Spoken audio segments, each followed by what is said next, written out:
think it's time to start. Um, we are here for the Engaging Hispanic and Latino Voices panel. I'm Johanna Bejarano, bilingual multi-platform reporter of Northwest Public Broadcasting, and we have great panelists today to discuss strategies on how to better engage Hispanic communities. Tracy Dial. Again, News Director of Northwest Public Broadcasting. Can you hear me now? We are here to discuss strategies to better engage Hispanic and Latino communities through communication, and we have three amazing panelists today. I will start presenting veteran journalist, but you said recovered journalist, Enrique Serna. He has more than 40 years of experience working with media in Seattle. Enrique worked for Cascade Media, Public Media, for many years. I'm talking about KCTS9. He also worked for Como Radio and King Television. But now you have a podcast and are doing. And I'm on the Board of Regents here at WSU. And you are in the Board of Regents. Also, we have two Murrow fellows today. Monica Carrillo. Monica is a reporter with Spokane Public Radio and Spokesman Review. She's based in Spokane, and she covers rural communities there. So thank you for being here. And also Renee Diaz. Renee is also a Murrow News Fellow, co-worker of Northwest Public Broadcasting, and she also works with the Wenatchee World. Well, my first question for you is, the Hispanic and Latino population is growing so fast around the U.S. and also in the state. Here in Washington State, we have more than 14% of Hispanic population, not just concentrating here in Eastern and Central Washington, also in the West Side. But we name these communities in different ways. Sometimes we said Hispanic, sometimes we talk about Latino, Latine, Latinx. What terms do you use, and why is so important to recognize the diversity of these communities? So, Enrique, if you want to start. I don't like the term Hispanic because it's kind of I think it's sort of a misnomer.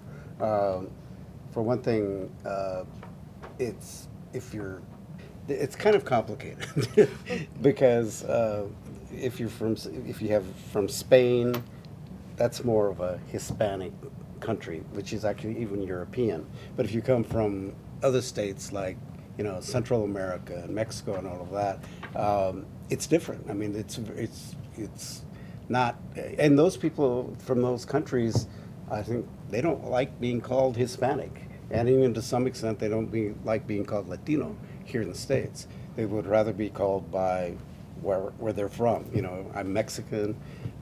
Personally, I use Chicano because for my generation, since I'm old, in my generation, I went to college here from 71 to 75. So like in the late 60s as the civil rights movement was going on, the term Chicano was really a term that was adopted and really admired by young people at that time, when I was younger, and there was a time when that was actually looked on as a bad term.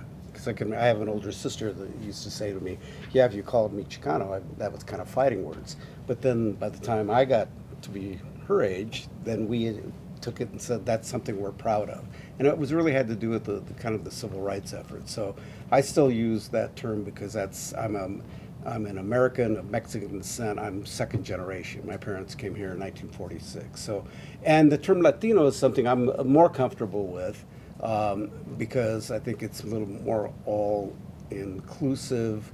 And Hispanic also, I don't tend to like it because it's kind of a government term.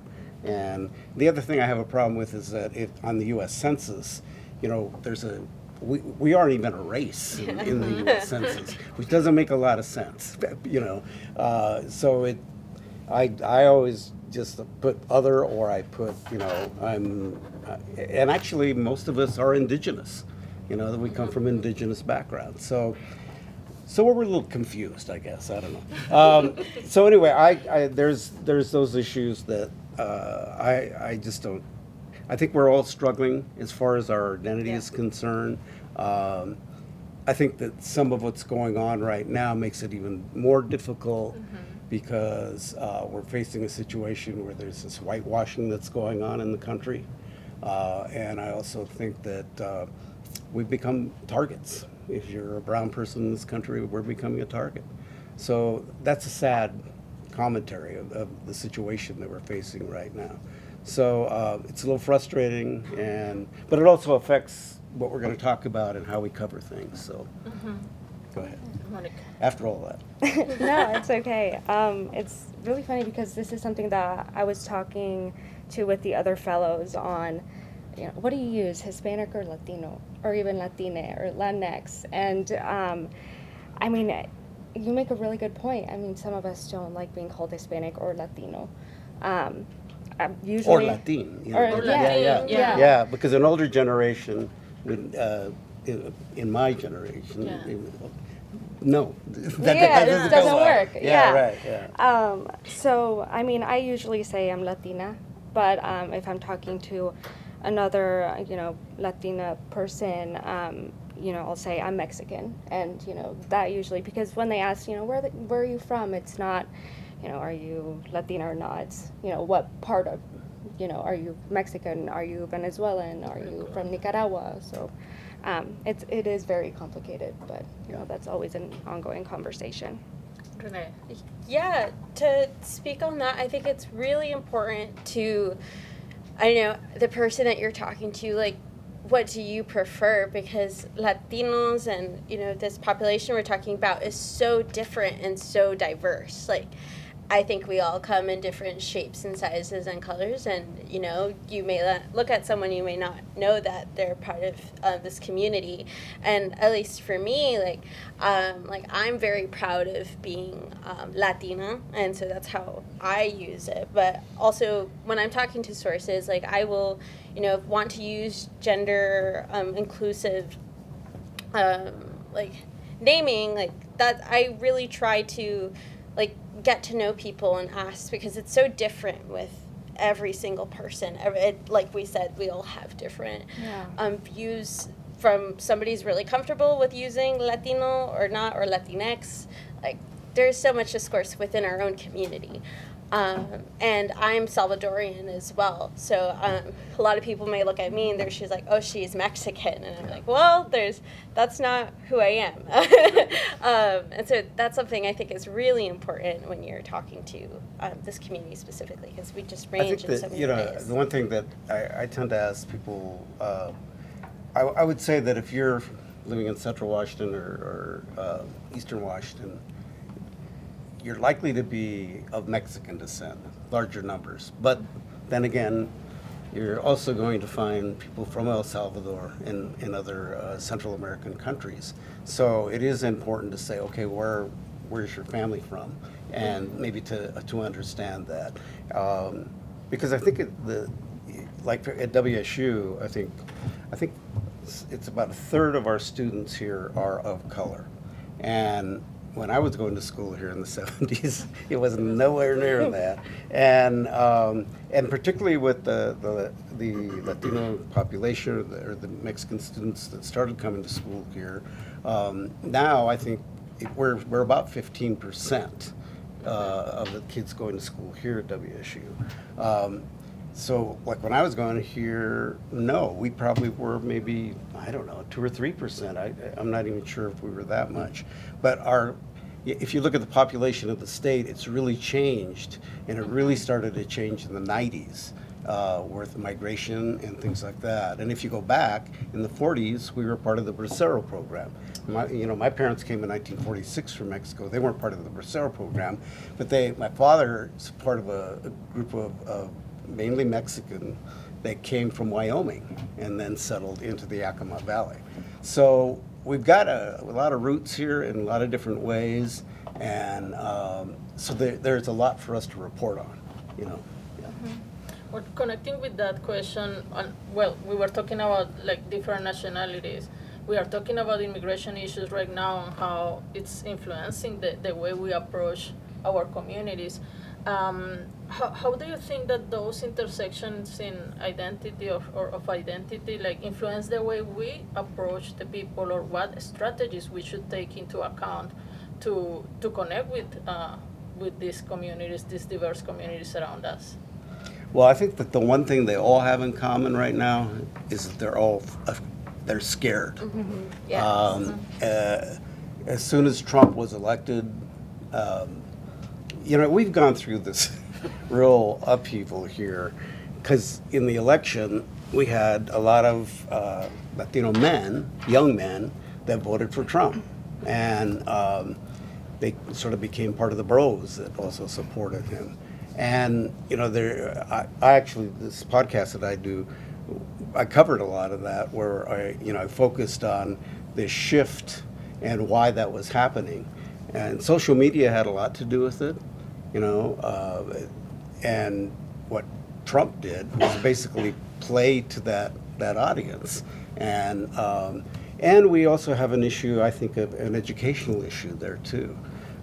So those things really changed the voting pattern, and even within our community created a lot of clashes before, because if you look at our politics, we tended to be more democratic. Well, that isn't the case anymore, and we're kind of complicated because very conservative, really, when it comes to religion and other things, but on social justice issues, I mean, it tended to be more liberal or progressive, but everything now is economics, but you have to understand that part of it, and that really, I think, skewed the election. But fear, I think, right now is it's the thing that is really just gripping the community, and about how they handle things on a daily basis, and how they're working, and how they're raising their kids. Yeah, I mean, even before the new administration came in, it was hard to talk to Latinos in the communities, just because for the most part, a lot of them don't talk to the media because of that language barrier. And so kind of the past few months, it's been trying to navigate, how can I make sure that they trust me and understand that, if they do talk to me, the process of, this is going to be on the record, or if you don't want this in the story, this is off the record, and the process of following up if something does happen. It's been a challenge, and I think for the most part, they're very accommodating, and like they understand what's going on. It's just, I think it's really the language barrier that makes it hard for them to maybe trust the media in some ways, and kind of figure out, what we do. Yeah, just to go off of trust, I think trust is the number one thing with this community, that you need to build that relationship with them right now. Like we said, that they're very scared.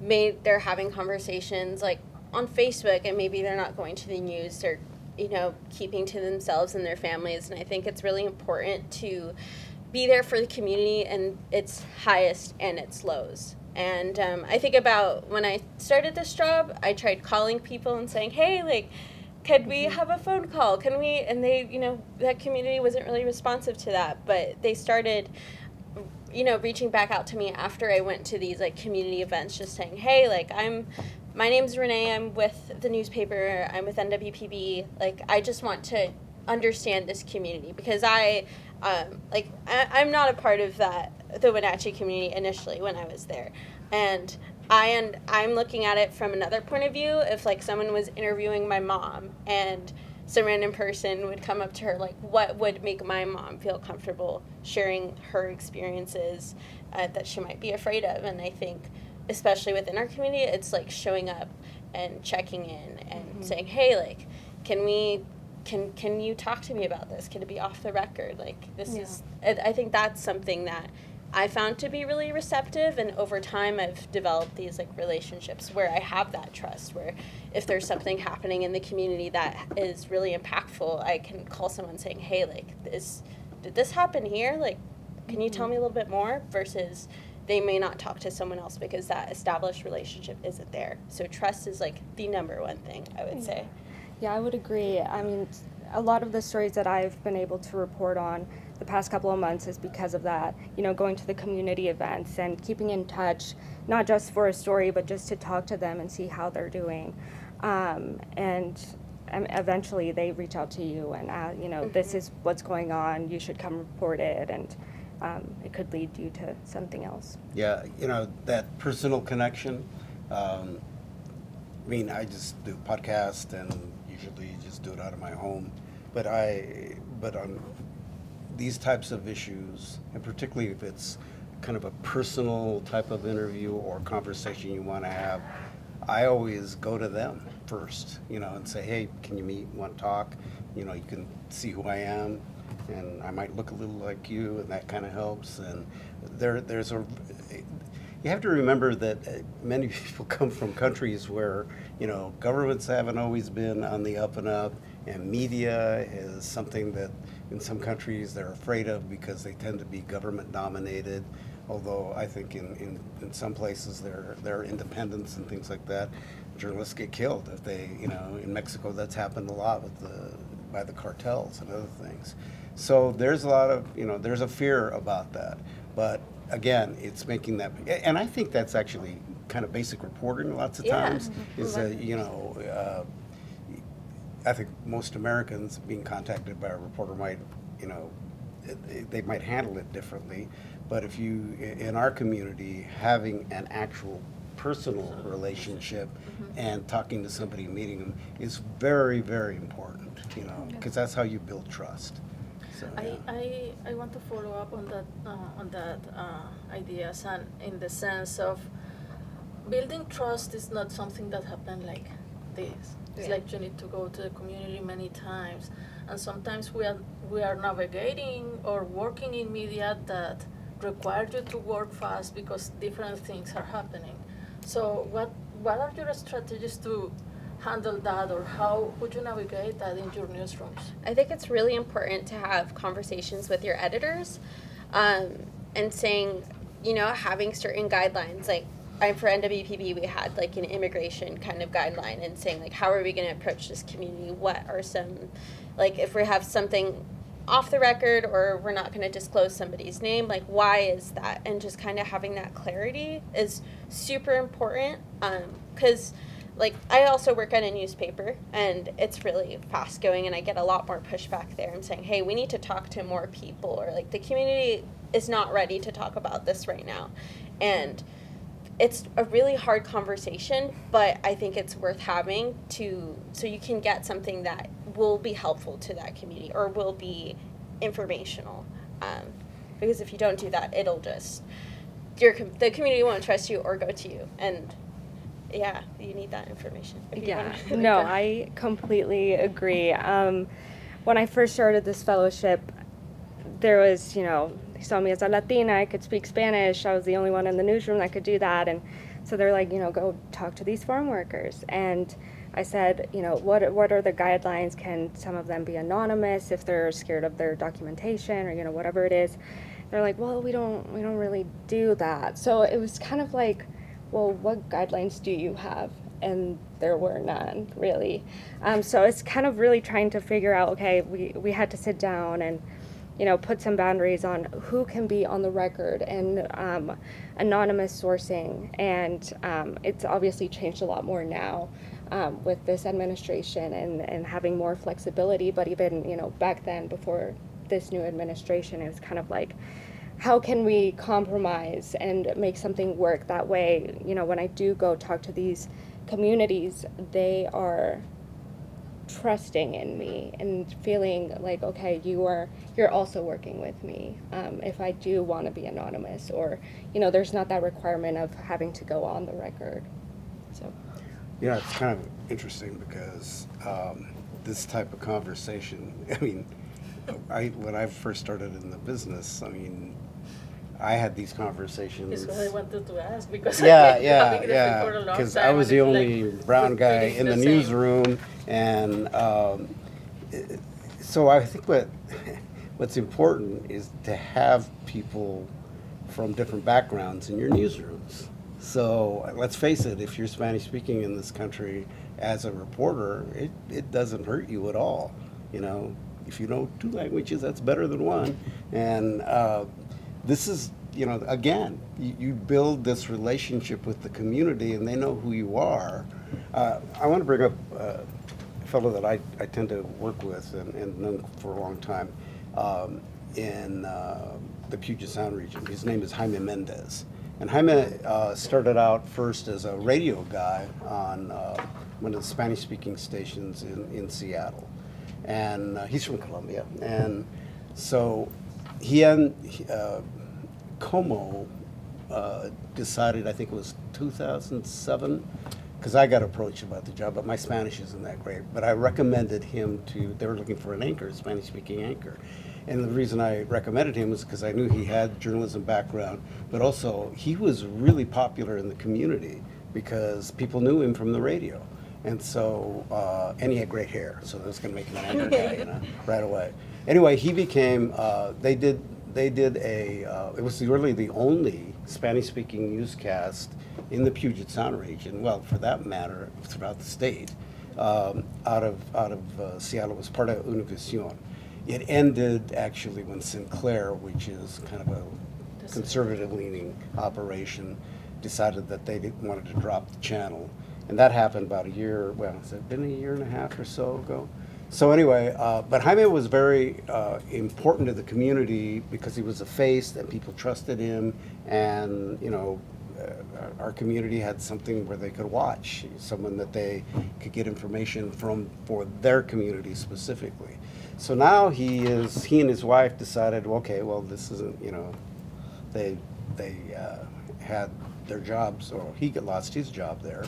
She was actually working for the Mexican consulate, and then she decided to quit, and then together they created their own media company called Se Habla Media, and he does a thing every day. It's online called Jaime Mendez News, and he's got his technical producer is in Mexico, and then, you know, his wife kind of does they kind of do it all together, but they have this little room in their home where they do this daily newscast. And he goes out, he does news, but he also collects stuff from around the country and then rewrites it. But he's very, very important right now to the community because that's a face, they can see him online, it's someone that they can interact with. You know, he doesn't always just do the newscast, but they do a podcast, they do live interactions with people. And during this time when there's so much fear in the communities, it's just vital to have that. And the same thing with radio, I think, is very, because, you know, our community listens to the radio a lot. They listen to the music. There's in Granger, there is Radio Cadena, which is a nonprofit that's been around for years. So it's their connection, and it's also their way of kind of trying to determine what's going on. So those types of things become very critical in these times, and it's just especially important right now. I mean, think about it. Think about it if you have a community, let's say if you're Vietnamese, or if you're whatever community you come from, and suddenly you're being targeted or whatever, who are you going to trust? So you're going to look for the people that speak your language, and hopefully are going to be communicating with you on the up and up. So it's very, very critical. And I have another question about that, and it's like, different media are trying to have like Spanish news for specific communities, but others are like ending these efforts. So how important is to have newscast or, you know, content in Spanish, and do you think that the media are really doing a great effort to serve these specific communities? I'm thinking back to my parents when they learned English. They turned on the news every day. It was in the morning at 7 in the morning, and they would watch it. And they didn't know a lick of English, and I was learning with them. And I noticed over time, you know, as I'm learning English and as they're learning English, there's different things that they're missing out just because like that I know local channel isn't available to them in Spanish. And then seeing my parents now kind of being more engaged with media and seeing that there are certain spaces that they're able to understand media in Spanish, they're a lot more engaged and they're a lot more informed. But I do think we still have a long way to go in the sense of producing more content and building that bridge for that community specifically. I think, at least for me in NWPB, something that I really love to do is using my like actualities, and it's in Spanish. And I may like have the story in English, my tracking might be in English, but the person that's speaking is speaking Spanish. And I think about my mom. She turned it on and she was like, "Wow, Renee! Like I showed this to like my coworkers, and they like understood this and they learned something new." And I think that is the goal, at least for me, is that community is learning something new and building that bridge so they can be informed and take that and do whatever they want. We still have a long way to go, but I think those little things of just like, you know, maybe having like a quote in Spanish or just like having a space for that and you can do this in any way, I think is a big step that we could all do personally. Yeah. No, I agree. So kind of I was also thinking about my parents and how I mean they don't really understand English still, and so I'll send them a story that I wrote. They're like, "Well, I don't really understand it, but I think it was good." And so, you know, and so with that, it kind of comes with mis and disinformation a lot of the times, because there's that gap with Spanish language media and a lot of across the state. And especially now with immigration, everything, all the policies that are happening, it's really important to, you know, when you can, you know, translate it or get a translator if you guys have the funding, or, you know, work something out with other news outlets that could provide that Spanish language, you know, story, so that the community can understand what's going on. When I told my parents that I wanted to be a reporter, I don't think they understood at all what that, you know.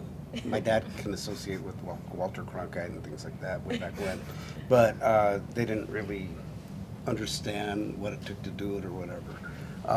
And then I also got a lot of, well, why do you want to work for like a mainstream station, although they wouldn't call it mainstream station. They'd say, you know, white station or gringo station. And you know, do Spanish, you know, do it in Spanish. And I kind of thought, well, you know, can't I do both, or why do I have to limit myself? So I as in my time back, I really faced that whole thing of being kind of this somebody that was one of the first that went into this thing, and so it was hard, because it was very hard to get people to kind of take you seriously, for one thing, that you kind of knew you might know what you were doing. And you know our business, you know, John, that we're all a bunch of, we think we know everything. So, dude, it's true. And so, you know, there are a lot of challenges about that. But I think as things have changed now, the bottom line here always comes down to money. It's a money thing. Yeah. You know, it's like, okay, if you have a Spanish language broadcast or whatever you're doing, can it make money? You know, and would the community support it?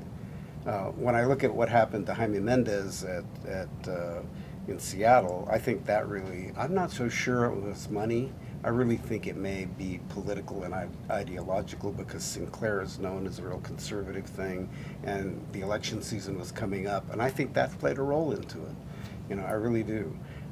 There was also some controversy in Mexico over Univision interviewing Trump and having a reporter ask him softball questions. Yeah. And I'm thinking, like, where's Jorge Ramos, who's like the Walter Cronkite, you know, of Latin America? And, you know, he's not with them anymore, but I think that's something, you know, and of course, Trump hated him, you know, so that probably had something to do with it too. So we face a lot of barriers and challenges, but I think being able to be bilingual, which is really critical, and it serves you well.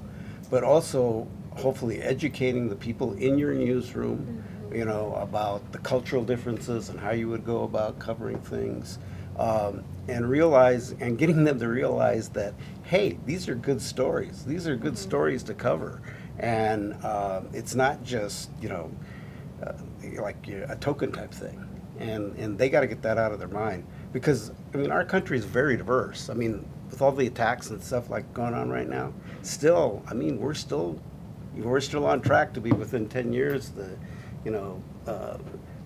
minority majority.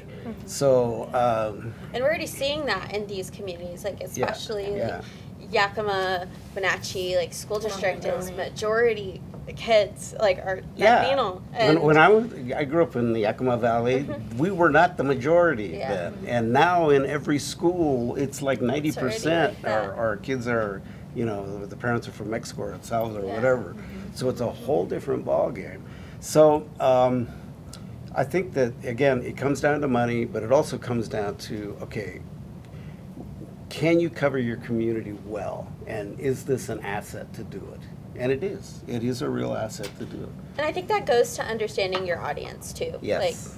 Who's your audience? Like we said, like a lot of people in this area is Latino. So why you should be reporting on that community, because that is your audience.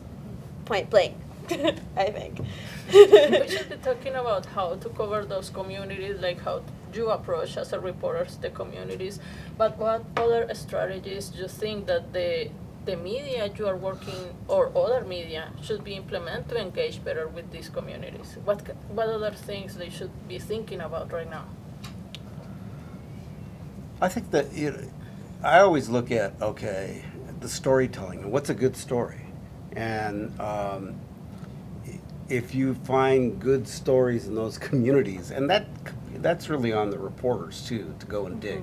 That's your job to go to do that. I know I'm retired now. I do a podcast, but I do it really mainly to keep my mind busy. But I still enjoy the journalism part of it and reporting and talking to people. And I still have that desire to cover things that are newsy, because that's just that's the way I'm wired. But I'm just looking for, okay, what is something that would be very important to hear, in especially like as all of after the first of the year when Trump came into office and the mass deportations, all that stuff started, and executive orders. I just turned to the people that I know in the community that are in those roles, from Northwest Immigrant Rights to and actually I try to find just everyday folk that are being affected, and that so they can talk about what's happening to them. I had Hyman to talk about what he's hearing in his community. So I still use those sources of going to those people to be able to do it. Now, I still do most all my stuff in English, because that's where I'm more comfortable. But I think it's also important for the mainstream community to understand what the communities are facing, One of the things I wanted to know was, okay, I'm an American citizen, but what happens if I get stopped by ICE, What do you do? Do you just say, hey, I'm an American citizen, and they're going to let you go? No, we're seeing more that people are being scooped up as well. So, I focused on, and I did this on social media, breaking it down. What are your rights? Even if you're an American citizen, what are your rights? And so the people, because I think a lot of people are confused about these things.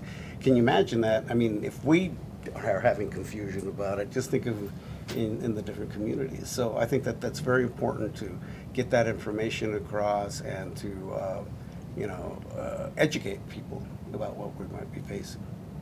Yeah, I think something that's helped me is just staying curious and asking questions to even the other fellows like Renee and Larissa, who covers Latino communities, and just kind of figuring out what am I missing, in Spokane, where I'm located, and those rural communities neighboring it, and having an honest conversation and questions that you guys have, and then questions that I have, and kind of figuring out, you know, what's next with these communities, and also asking my parents as well. I mean, everything is so up in the air that I'm like, what are your thoughts on this going on? And they're like, well, I don't understand this, and this, and I'm like, that's a good point. And then, you know, I'll also talk to my editors, and, you know, being the only Latina person of color in the room, they also have a lot of questions that they don't necessarily know about, especially when it comes to immigration and immigration law and the system and bonds and the warrants and all of that stuff. And so it kind of What's the difference between an ICE warrant and a judicial warrant, exactly, you know? Yeah, Most so people don't know that. Yeah, I think it's really important, again, just to have conversations within your newsroom and, like, why is this story, and just kind of basic, why are you reporting on this? It could be some explainers, like, we may not understand what's going on in immigration law. If we do not understand, imagine the rest of the community. And I think that's, again, where you can build that trust of, like, okay, these are explainers and maybe something a little bit quick, but that's how you can build trust. And people are like, okay, this is a good source, good place to come back to. And again, like, also talking to other reporters, like, I've had talks with Johanna and Monica being like, what is going on? What are we seeing? Like, this is something that I don't completely understand, and Johanna has many more years experience than I do, and it's, as someone who, this is like my first year, like, this is only like a little bit of the long run. So it's important to have those conversations with your colleagues.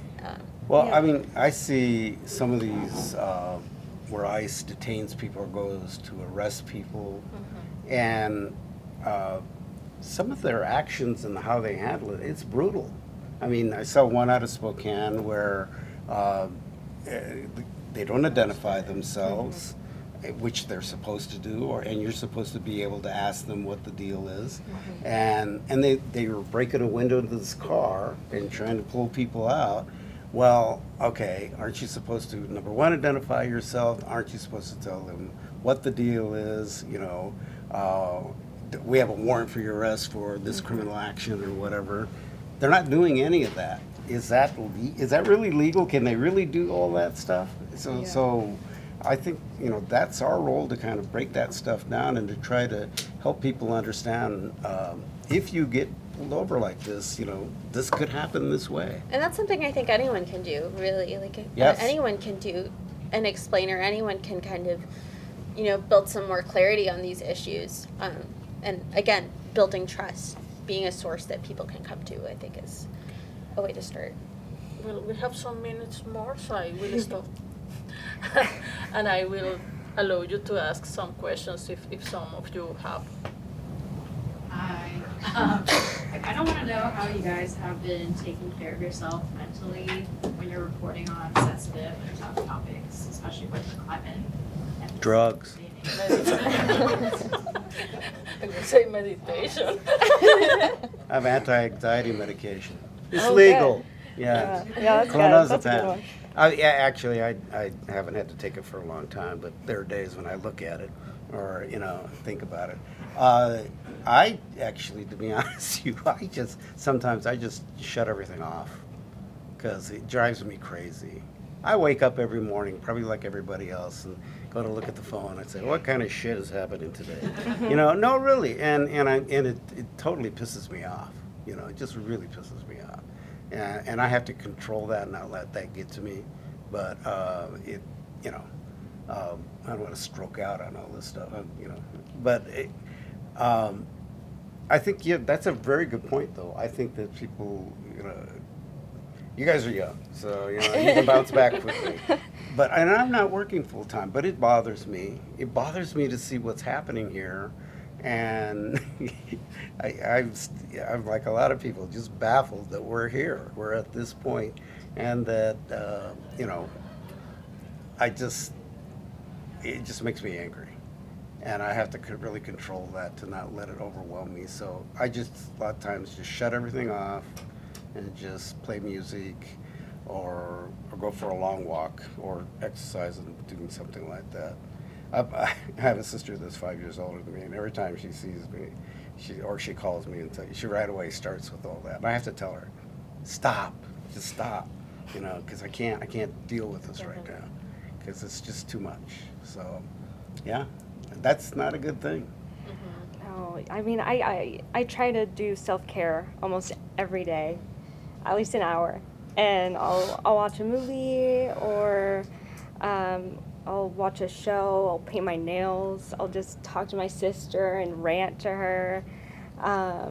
So that's very important for me to do every single day, just because when I'm in the newsroom, everything is so hectic, and did you see this, and breaking news, and I'm like, when I go home, I don't want to do that. So I do a lot of self-care, and that's helped me a lot. Yeah, I'm going to think from, like, the perspective of, like, I'm in the newsroom, because, you know, this information comes out of nowhere, and take a walk. Like, turn off your computer, go take a walk, call your mom, call somebody, talk to someone, is really important. And also, like, in our jobs, like, we get this information randomly at random times. Like, over the weekend, like, somebody sent me a video of, like, someone being detained at, like, a grocery store. And that was, like, my day off. And I was like, whoa, that is a lot. And I think it's really important to, again, keep talking to people. Talking will help. And also just finding those, like, peer groups, like, I'm part of NAHJ, and I think that's something that I've really leaned on, is, like, other reporters who are in my seat, but also, like, have this experience, and I can kind of lean on them saying, how do you deal with this? How do you go through this? And also, if there's any, like, mental health resources that you have access to, like, take advantage of that. Take advantage of that.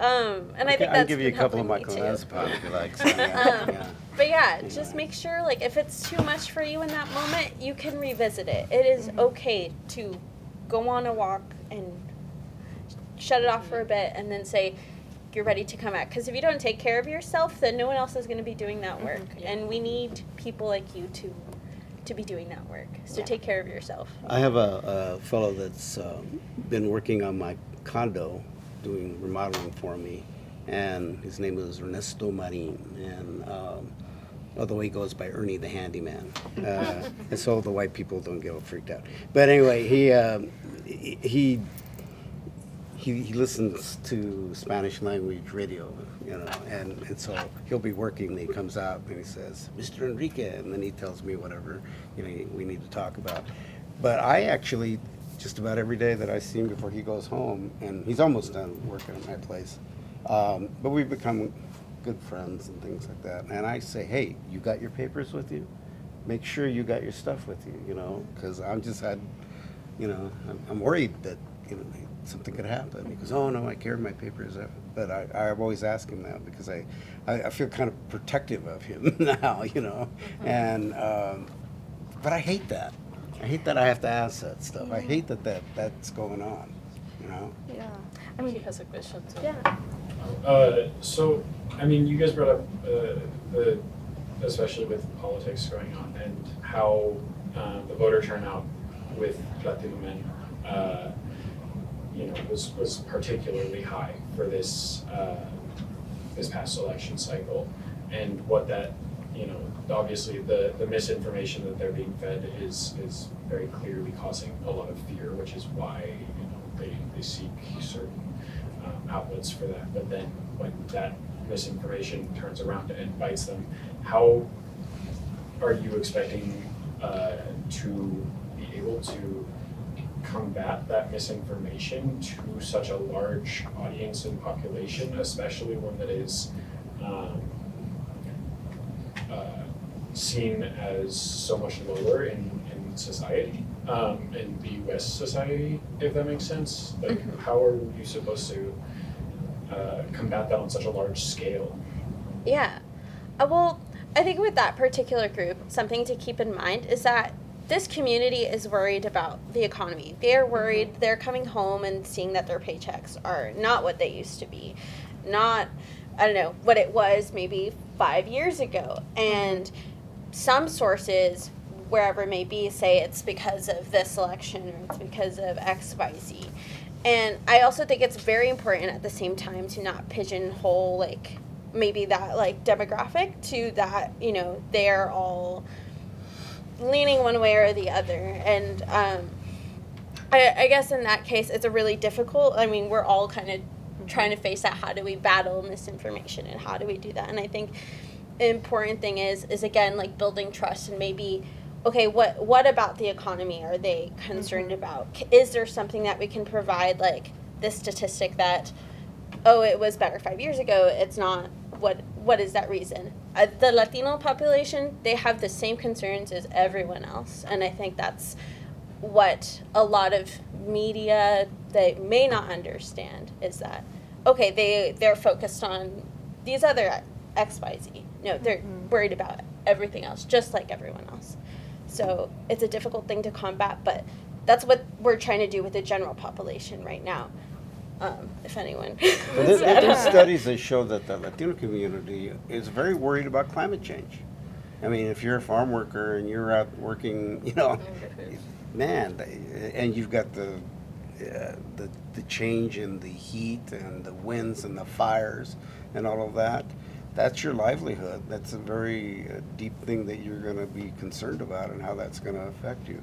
I think, you bring up something that's really important, and there was a session right before us in here about misinformation and disinformation. That is probably our biggest challenge, and for everybody, for us in the media, but everybody, because I mean, let's face it, we have an administration right now that basically it's always deny, and never take responsibility. I mean, outright lies. I mean, we all know, geez, his nose getting a little longer there. I mean, it's clear that it's just a lie.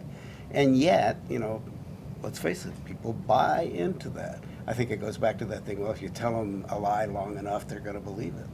So that is a huge, huge battle for us. And I think for us in our communities, again, it comes back to really just encourage them, trying to provide them the facts, the real facts, and not just these generalities about things. So Yeah.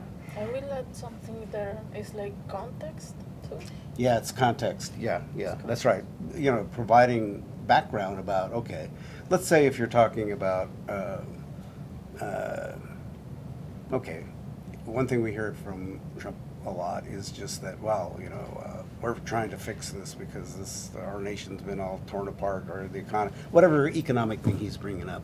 Well, you can easily look back at that. Okay, well, before you came into office, the economy was buzzing right along, and now, our whatever the differences are there. But to provide those facts, and I do think that helps provide those kinds of contexts, and that's an important factor to do that. But it is, I think, one of the biggest challenges for us all.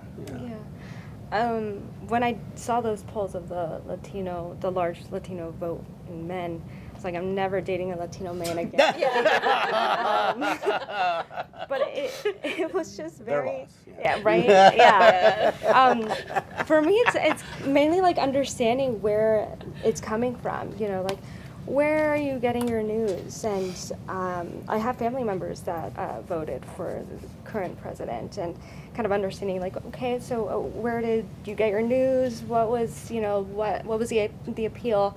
And, Facebook or TikTok, and it was like, okay. And I think a lot of the Hispanic Latinos get their news on Facebook, or at least from what I've seen in my own family, as this is what this person said on Facebook, and did you read this on Facebook? And it's really just understanding the appeal, and I think it really does come from the economic standpoint. A lot of them worried about putting food on the table and making sure that. Well, we've got a challenge in our community, and I've noted this in speaking to students and things before, is that, okay, if you look at polling, Latino men did vote in larger numbers for Trump. Not the women. And when I speak at, or come to, like last week I was here for National Farm Workers Awareness Week, or whatever thing I go to, and we had a conversation about this. I see the young women that are just go-getters, and I'm like, where are the guys? And I said, I think we're failing there, in our community. Why?